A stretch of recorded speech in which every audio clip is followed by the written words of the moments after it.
다룰 주제는 바로 백제에 관련된 이야기입니다. 우리가 고구려와 관련된 이야기를 배웠어요. 자, 그런데 한반도에서는 당시 고대 시대에 고구려, 백제, 신라, 그리고 가야 이렇게 해서 네 개국이 성장하고 있었는데요. 우리가 고구려에 대해서 배웠었고 지금은 백제에 대해서 배워보도록 하겠습니다.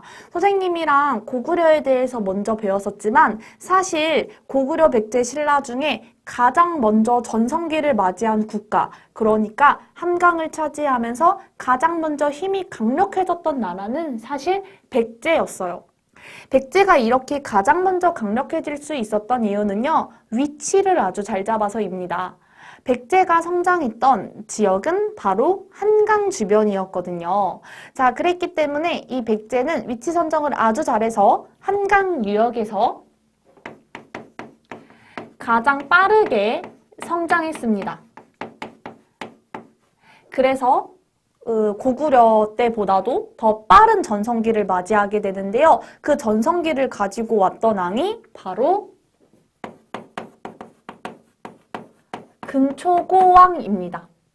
우리 선생님이랑 고구려 했을 때 고구려의 왕이었던 고구건왕이 백제와의 싸움에서 죽었다고 이야기했었죠. 근데 그 죽인 왕이 누구냐면 바로 이 금초고왕이에요. 네, 금초고왕이 그만큼 고구려와 싸움에서 고구려 한나라의 왕을 죽였을 만큼 이 금초고왕의 힘은 굉장히 강력했습니다. 금초고왕은요, 이 백제의 힘을 더 강력하게 만들기 위해서 많은 정치를 했는데요. 먼저 왕의 자리를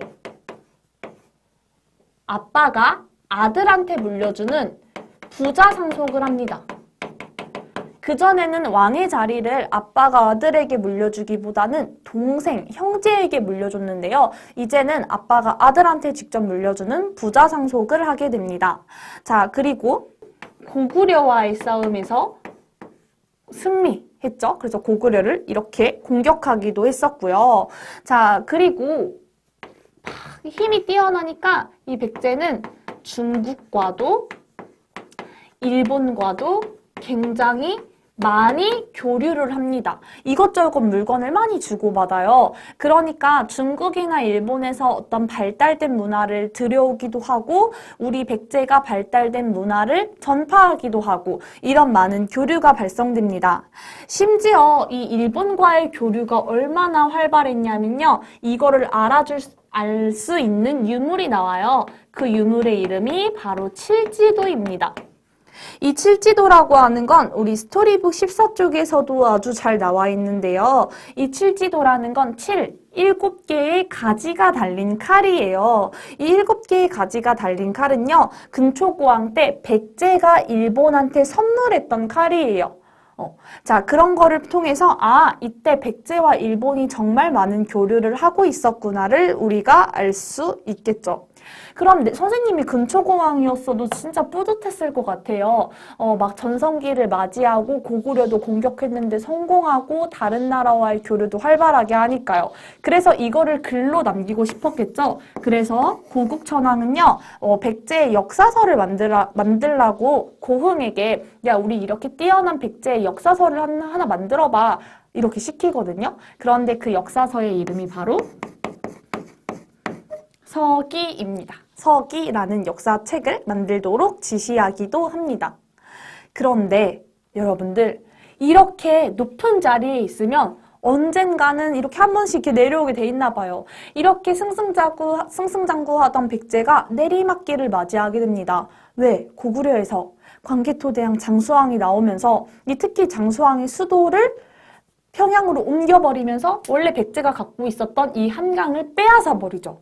즉 백제가 내리막길, 완전 위기를 맞이하게 됩니다. 백제가 이렇게 위기를 맞이하게 돼요. 여러분들, 그런데 살면서 누구나 위기는 다 맞이하게 되죠. 그런데 이 위기를 어떻게 극복하느냐가 가장 중요합니다. 이 백제가 이렇게 위기를 맞이하게 되면서 원래 수도가 한강 쪽에 있었는데 더 이상 한강에 있을 수 없죠. 그래서 수도를 어쩔 수 없이 옮겨요. 자, 어디로 옮기냐? 지금의 공주였던 수도를 웅진으로 옮기기 시작합니다. 왜? 이 웅진이 고구려의 공격을 막기가 유리했거든요. 여러분들 그런데 살면서 누구나 위기는 겪을 수 있죠. 이런 위기를 잘 이겨내기 시작하는데요. 이 위기를 잘 겪어냈던 왕 첫 번째가 바로 무령왕입니다. 이 무령왕은요, 먼저 각 지방에서 귀족의 힘이 너무 센 거예요.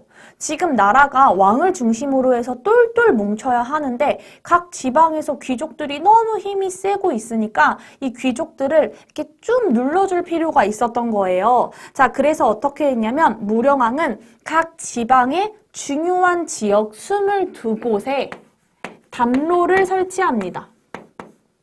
자, 22곳에 담로라는 것을 설치해요. 즉, 22개의 담로를 설치합니다. 자, 그리고 이 22담로마다 왕이 가장 믿을 수 있는 나의 가족, 즉, 왕족을 파견해서 22개의 담로의 왕족을 파견해서 귀족들을 감시하도록 합니다.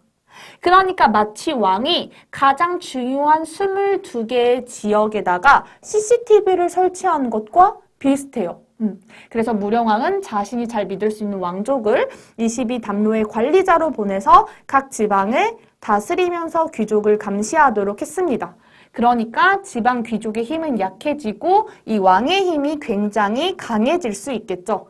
그러면서 무령왕은요, 다시 예전의 힘으로 돌아가기 위해서 예전에 친하게 지냈던 중국과 일본과 다시 활발하게 교류하기 시작합니다. 중국, 일본과 다시 활발하게 교류하기 시작해요.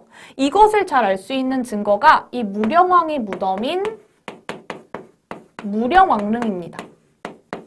이 무령왕릉의 이 무덤의 양식을 보면요, 굉장히 중국의 영향을 받은 부분이 많아요. 이것을 봤을 때, 당시 무령왕 때 이 백제가 중국과 많이 교류했구나라고 하는 것을 알 수가 있겠죠.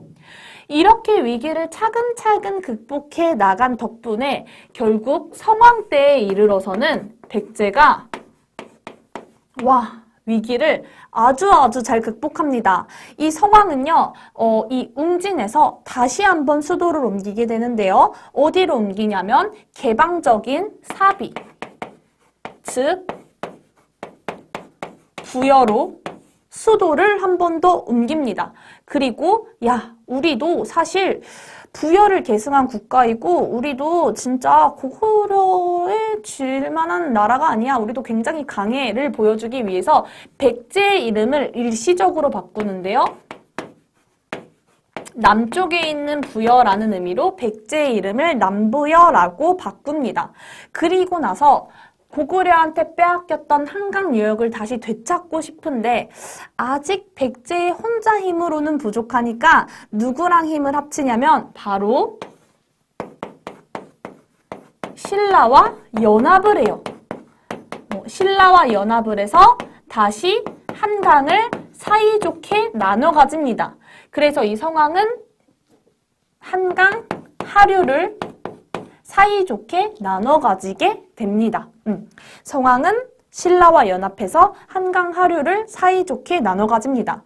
그런데 이 신라와 이렇게 약속을 해가지고 백제가 한강 하류를 이렇게 가져갔는데 글쎄 이 신라가 이 성왕을 배신합니다. 성왕을 배신해서 백제가 가졌던 한강 하류까지 신라가 다시 쏙 하고 가지고 가게 돼요.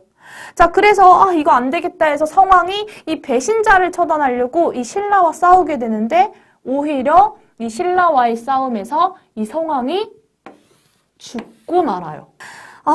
자, 이제 보이시나요? 여태까지 백제가 계속 복수하고 싶었던 대상은 한강을 빼앗았던 고구려였어요. 그래서 위기를 맞이해서 무령왕 성왕이 열심히 노력해서 다시 고구려한테 빼앗겼던 한강을 차지했는데 신라가 배신함에 있어서 다시 한강을 빼앗기고 왕까지 죽었어요. 이렇다라는 걸 봤을 때 결국 이제 백제가 바라보는 복수의 대상은 고구려가 아닌 배신자 신라로 바뀐 거예요. 그래서 백제가 이제는 이 신라에 대해서 어떤 행동을 취하는지, 그리고 고구려에 대해서는 어떤 행동을 취하는지를 보시면 됩니다. 그럼 과연 이 신라는 어떤 나라였을까를 보도록 하겠습니다. 오늘 주제는 여기까지고요. 스토리북에 있는 14쪽, 15쪽을 푸시면서 내용을 확인하시고 워크북을 통해서 내용을 구조화해 보도록 하겠습니다.